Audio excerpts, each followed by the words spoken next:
we're on 61. You share a room with another RBT at the clinic where you work. The RBT asks you to discreetly take data on their client for 10 minutes to reduce reactivity. Every 60 seconds, you look up and check to see if the client is engaging in the target behavior. If the client is engaging in the target behavior, you mark it down as a response. What type of measurement are you implementing? Okay, so a lot going on in this question. We're talking about reactivity and sharing a room, but remember, on our exam, we just want to answer what the question is asking. What is the question asking? The question is asking about the type of measurement you're using. What type of measurement are you using? Well, you know that you're taking data for 10 minutes, okay? So immediately you should think time sampling or some sort of interval recording, right? It's not going to be continuous measurement because continuous measurement records every instance of a behavior. Here, you're only getting 10 minutes, okay? That's where you would start. Now you see every 60 seconds, you look up and check to see if the client is engaging in the target behavior. What type of discontinuous measurement do you check on the behavior at the end of an interval? Is that partial interval, whole interval, or momentary time sampling? Well, we know that's momentary time sampling, right? And momentary time sampling at the end of our interval, right? At the very end, we look up, are they engaging in the behavior? Are they not? Okay. Go back to what we were doing. End of the interval, look up again, repeat. This is what you're doing. Every 60 seconds at the end of the interval, you look up, check to see if they're doing it. If they are, you record it. That is a great example of momentary time sampling. It's obviously not frequency or continuous measurement, okay? Because it's not continuous and we're not counting anything. And partial interval recording, you would be recording the entire interval and not just at the very end. Okay, 62. John's parents really want him to enroll in school next year, but they are also considering homeschooling him for the first year or two. During your session, John's mom starts to ask you several questions about schooling and what you think they should do. What is the best response to John's mom's question? Okay, so this is a pretty common occurrence right now, given our COVID situation and school being back, where parents just want to know what they should be doing with their children, sitting in the school, homeschooling, etc. As an RBT, though, when you're asked a question like this, how should you respond, right? Remember our task list. What part of the task list are we referencing here? Okay, think about that in the ethics question if you're lost. Think about what task list item they're asking about, okay? So what should you do? A, give her your honest opinion on schooling. No, right? This should definitely jump out to you as a wrong answer, right? What are you supposed to be doing? RBTs only communicate with stakeholders as authorized, right? That's from the task list. Giving her your honest opinion, okay, is not communicating as authorized. Now, you might be qualified, you might have kids of your own, but given the client RBT relationship, this is not a question for you to answer, okay? A is out. B, ignore her request and change the subject. No, there's better ways to do this. You don't need to be dismissive, right? You don't need to be rude because you still want to have a good relationship. So you shouldn't just ignore her, okay? What should you be doing? C, recommend that she consults with your supervisor and decline to give your opinion. Yes, right. Anytime an RBT is in a situation where you're asked about treatment, medicine, health, schooling, any very specific questions related to the client, what do we always want to do? We always want to recommend that they talk to the supervisor and decline to give the opinion, okay? It's not because we don't trust RBTs. It's not because RBTs aren't qualified. It's because ultimately, supervisor is responsible for the client, okay? And that is who needs to be communicating with the parent as authorized, okay? Remember, this is a task list item. So C is our answer, but what? We always want to read all of our answer choices because on the exam, we want the best answer. So D asks to come off the case. This is a conflict of interest. No, you don't need to go that far. Remember, with ethics questions, we want a strong answer, right? Well, we don't want to go too far, okay? We don't want too strong of an answer. And just because the parents are asking you questions doesn't mean you need to come off the case. You should just be referring it out to your supervisor. So our answer is C, recommend that she consults with your supervisor and decline to give your opinion. 63, If you were to demonstrate a shaping procedure to a new RBT who asks for your help, what would the procedure look like? All right, so question wants to know, what does a shaping procedure look like? So the answer choice we're looking for is an answer choice that describes shaping, okay? Pretty straightforward, right? If you know what shaping is, pretty straightforward question, okay? So A, present a cookie to your client, give them the cookie only when they say cookie. Are you shaping anything here? No, right? This is not shaping, right? Because there's no approximations of behavior, okay?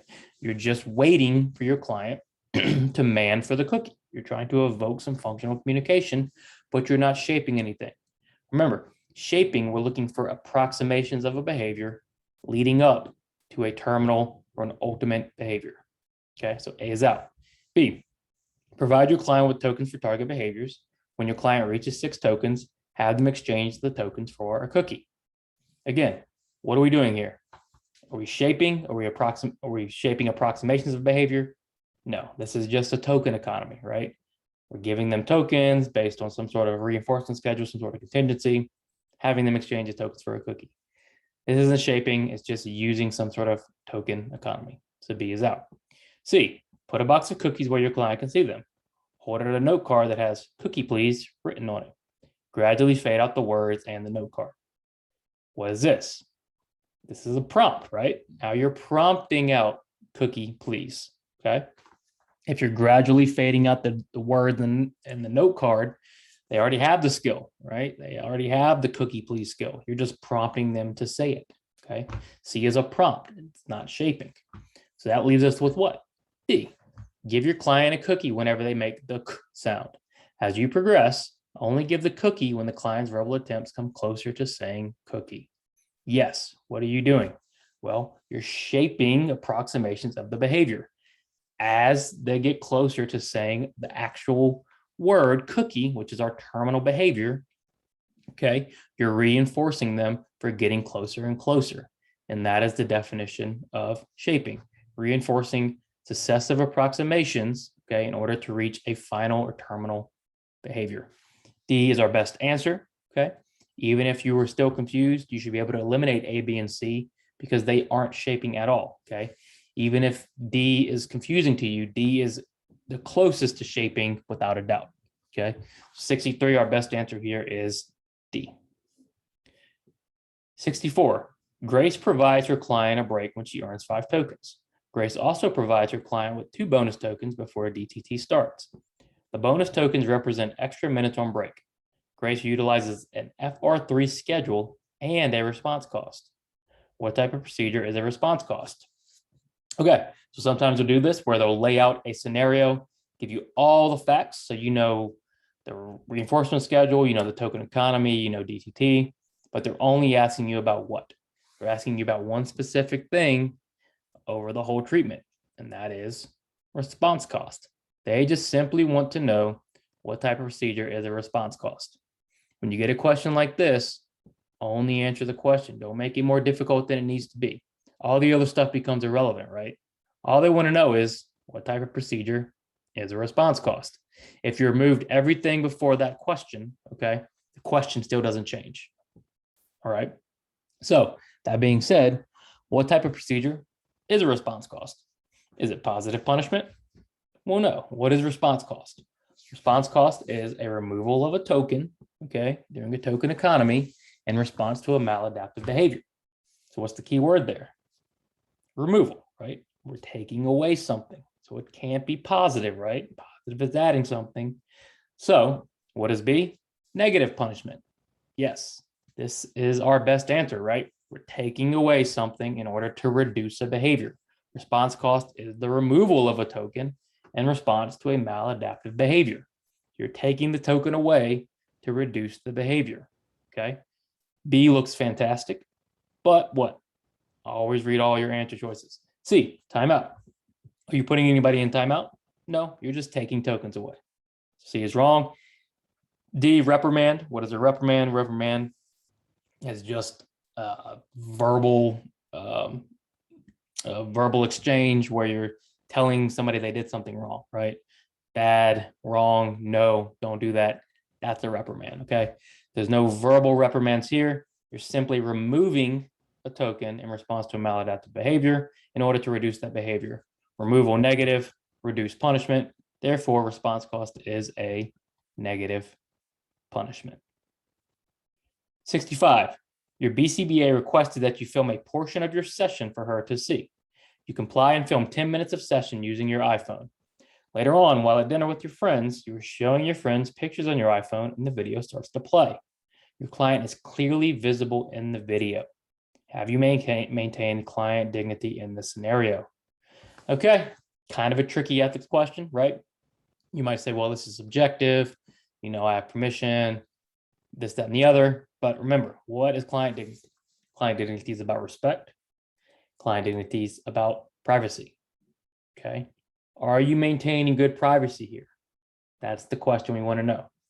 Have you maintained privacy in this scenario? A, yes, you didn't give out any personal information about the client. Your friends do not know anything about the client. Well, that may be true, right? But imagine something on that video is personal, right? Would you want somebody to see a personal video of you, even if they knew nothing about you? Probably not, right? And that's how you got to look at client dignity. Think about how you would like to be treated respectfully and privately, okay? And apply that to our clients. You wouldn't want people seeing a private video of you, regardless of what they knew about you. Same thing applies here. So A is out. B, yes, your BCBA gave you permission to film the client.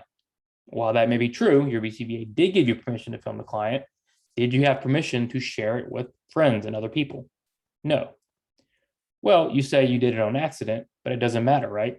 When we're talking about HIPAA and privacy and ethics, even on accident, right, you're still sharing it. If you leave documents on your car, on your car seat, and your car gets broken into and the documents are stolen, that's still a violation of privacy, okay? Even though you obviously had nothing to do with the car getting broken into, okay?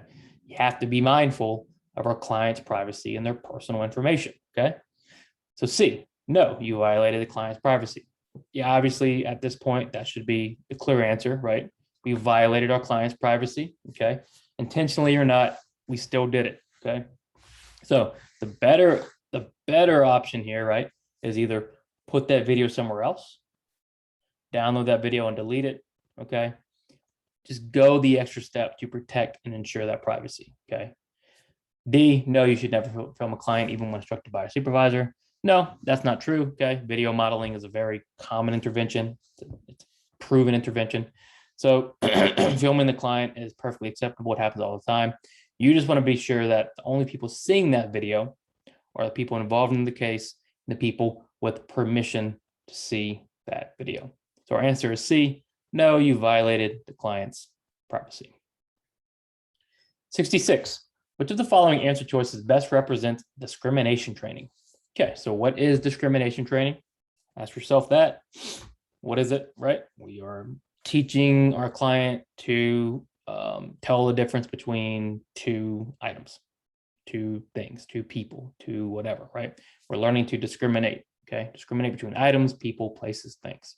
So which of the following answer choices represents this sort of training? A, your client wants to go on a diet. You work with them on identifying and ordering healthy and unhealthy foods at a restaurant. Well, that looks pretty good, right? What are you doing? You're teaching them to discriminate between healthy and unhealthy foods, okay? And then you're teaching them to order those foods. How would you teach that?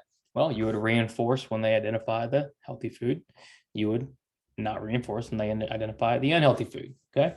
That's discrimination training in a nutshell, right? You're teaching them to distinguish, right? Discriminate between two different things.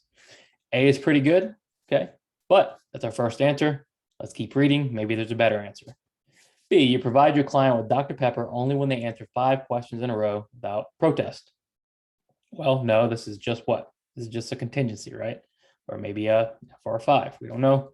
But it's not discrimination. We're not teaching the difference between two things. We're not teaching you to choose between or identify between two things, okay?